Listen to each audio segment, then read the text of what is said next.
that irrational belief yang kita ada terhadap diri kita ataupun dunia lah. Saya ni tak layak, saya ni, I'm worthless, I'm useless.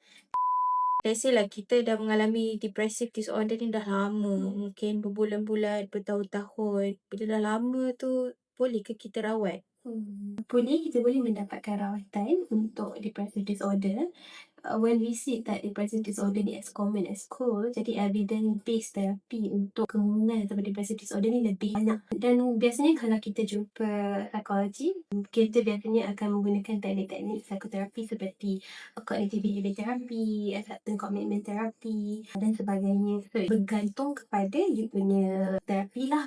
Okey, dan depressive disorder juga boleh dirawat melalui pharmacotherapy ataupun ubat. Tapi ubat ni hanya boleh diberi ataupun di-prescribe oleh pakar psikiatri lah. Okay. So, kena pergi ke hospital lah Betul. untuk dapat ubatan. Dan kalau nak jumpa ke psikologis, biasanya untuk psikoterapi. Betul. Boleh salah satu ke macam mana? Boleh salah satu atau ada kadang-kadang kita rasa pharmacotherapy penting dan kita berjalan serentak lah. So tak semestinya macam kalau you dah ambil ubat, you tak perlukan psikoterapi. So biasanya kita akan encourage untuk pergi serentak and tak semestinya ambil ubat juga. So this is on case by case punya situasi. So psikoterapi ni adalah salah satu intervention untuk depressive disorder lah kan. Biasanya apa yang kita akan fokuskan dalam psikoterapi?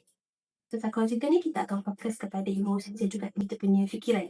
Okay, so contoh macam tadi kalau kita cakap depressive disorder ni kita ada fikiran-fikiran negatif macam rasa diri tak berguna dan sebagainya, rasa macam diri tak patut disayangi, tak patut dihargai, unlovable dan sebagainya. So dekat psikoterapi kita akan fokus kepada that irrational belief yang kita ada terhadap diri kita ataupun dunia lah.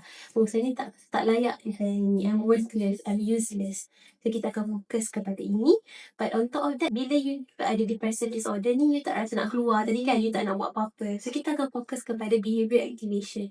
So kita nak you aktifkan balik supaya you keluar daripada vicious cycle tu kita panggil. So walaupun you tak ada motivasi nak buat apa-apa, kita encourage you untuk buat, untuk kembali aktif.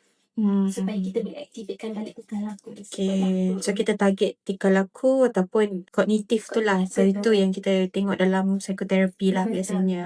Jadi kita fokus. So kita tengok dalam social aspect, social support you macam mana. Macam kita nak connect balik lah. Contoh you dah tak berkawan dengan orang, mungkin kita nak dapatkan balik rutin-rutin harian seperti dulu.